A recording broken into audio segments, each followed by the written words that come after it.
தாத்தா பார்த்த ஒரு சின்ன வேலையால் இவ்வளோ ஒரு பெரிய பிரச்சனையில் வந்து நம்ம விஜய் வந்து மாட்டிக்கிட்டாரு. தேவையில்லாமல் பார்த்தீங்கன்னா நம்ம தாத்தா வந்து இந்த ஒரு வேலை பார்த்துருக்காரு அப்படின்னு சொல்லுவோம். இப்போ அவன் கூட வேறு இந்த சித்தப்பா வேறு சேர்ந்துக்கிட்டு நம்ம விஜய் வந்து இப்படி வந்து பண்ணிட்டாரு அப்படின்னு சொல்ல முடியும். இதெல்லாம் கேட்கும்போது நமக்கு கொஞ்சம் கஷ்டமாக இருக்குது. தேவையில்லாமல் ஏற்கனவே வந்துட்டு விஜயோட வாழ்க்கையை அழிச்சிட்டிங்க. திரும்ப வந்துட்டு என்னத்தை பண்ண போகிறீங்க அப்படின்ற மாதிரி தான் இருக்குது. திரும்ப வந்து விஜயோட வாழ்க்கையை வந்து அழிக்க போகிறீங்களா அப்படின்ற மாதிரி தான் இருக்குது. ஆல்ரெடி அழிச்சிட்டு இருக்காங்க. என்னென்னா நம்ம தாத்தா வந்து சாரதாம்மா கிட்ட போய் நம்ம காவேரி வந்து பொண்ணு கேட்டாங்க. எல்லாமே நமக்கு தெரியும். அவங்க காவேரிக்கு வந்து முன்னாடி வந்து கல்யாணம் ஆணுச்சு, அது எல்லாமே தெரியும். பட் இப்போ பார்த்தீங்கன்னா, இப்போ நடக்க போகிற ஒரு விஷயம் என்னன்னா, நம்ம காவேரி வந்துட்டு விஜய் பார்த்தீங்கன்னா கல்யாணம் பண்ணும்போது 2ஆம் தரம் அப்படின்ற மாதிரி தான் அவங்க வந்து யோசிப்பாங்க இல்லையா? அப்படி தான் யோசிக்கிறாங்க. நம்ம சாரதாம்மா கிட்ட வந்து அந்த ஒரு விஷயம் கேட்ட உடனே விஜய் வந்துட்டு என்ன பண்ணுறதுன்னே தெரியாமல் ஒரு மாதிரி ஆகிட்டாரு. ஏன் அத்தை சொல்லாமல் இருந்தீங்க? நீங்கள் வந்து சொல்லியிருக்கலாம்ல. எங்கள் தாத்தா பாட்டி தான் சொல்லலை, அவங்க வந்து சொல்லலை அப்படின்னு சொல்லிட்டு டக்குனு தாத்தா பாட்டிகிட்ட போட்டு திட்டிட்டாங்க எல்லாத்தையுமே.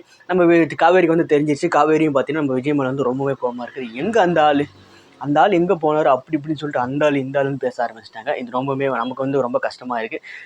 என்னன்னா 2 பேருமே வந்துட்டு வீக்கான்னு சொல்லிட்டு நம்ம இருந்தோம். பார்த்தீங்கன்னா இப்போ அந்த ஆள் இந்த ஆளுன்னு பேசும்போது நமக்கே கொஞ்சம் வந்துட்டு அப்படியே கஷ்டம்னு சொல்லும்போது நமக்கே கொஞ்சம் கஷ்டமாக இருக்குது அப்படின்னே சொல்லுவேன். கண்டிப்பாக வந்துட்டு நம்ம காவேரி வந்து விஜய் வந்து புரிஞ்சுப்பாங்க. லாஸ்ட்டாக பார்த்தீங்கன்னா நம்ம விஜய் வந்து நம்ம காவேரி கிட்ட வந்து சாரி கேட்க போகிறாரு. அதெல்லாம் கேட்கும்போது வந்து பார்த்தீங்கன்னா நல்லாவே இருக்குது. சாரி, எனக்கு சத்தியமாக தெரியாது, இந்த மாதிரி வந்து அவங்க தெரிஞ்சிருந்தால் என்ன பண்ணியிருப்பீங்க? இது தெரிஞ்சிருந்தால் நான் வந்துட்டு மேரேஜே வந்து ஸ்டாப் பண்ணியிருப்பேன். வந்து பொண்ணு கேட்க வேணாம் அப்படி இப்படின்லாம் சொல்லியிருப்பேன். ஸோ தயவு செஞ்சு எனக்கு தெரியாது, நீங்கள் வந்து மன்னிச்சிடுங்க அப்படின்னு சொல்லிட்டு. நீங்கள் சொன்ன மாதிரி பார்த்தீங்கன்னா என்னோடய ஒய்ஃப் வந்து உயிரோடு இல்லை, அவங்க வந்து இறந்துட்டாங்க. குழந்தையோட முகத்தை பார்க்காம இறந்துட்டாங்க அப்படின்னு சொல்கிறாங்க. இந்த ஒரு விஷயம் வந்து பெருசாக வந்து அஃபெக்ட் பண்ணும். கண்டிப்பாக வந்துட்டு அது எந்த அளவுக்கு அஃபெக்ட் பண்ண போகுது அப்படின்னு தெரில. பார்க்கலாம் என்னென்னா ஒரு சின்ன ஒரு பொய் தான் சொல்லலை. அந்த பொய் வந்து பெரிய வந்து எவாப்ரேட் ஆகி பிளாஸ்ட் ஆகும் தான் நினைக்கிறேன். பார்க்கலாம் எந்த அளவுக்கு போக போகுது அப்படின்னு சொல்லிட்டு. என்னென்னா நம்மளோட கெஸ் பற்றி பார்த்தீங்கன்னா இவங்க வந்து மேபி பிரியறதுக்கு இப்போ சேர்ந்துட்டாங்கன்னா பிரியறதுக்கு கூட வந்துட்டு வாய்ப்பு இருக்குது அப்படின்னே சொல்லலாம். பார்க்கலாம். அந்த சாரதாம்மா வந்துட்டு சொல்லி நம்ம விஜய் வந்து சொல்லியிருக்காரு இந்த ஒரு பொய்.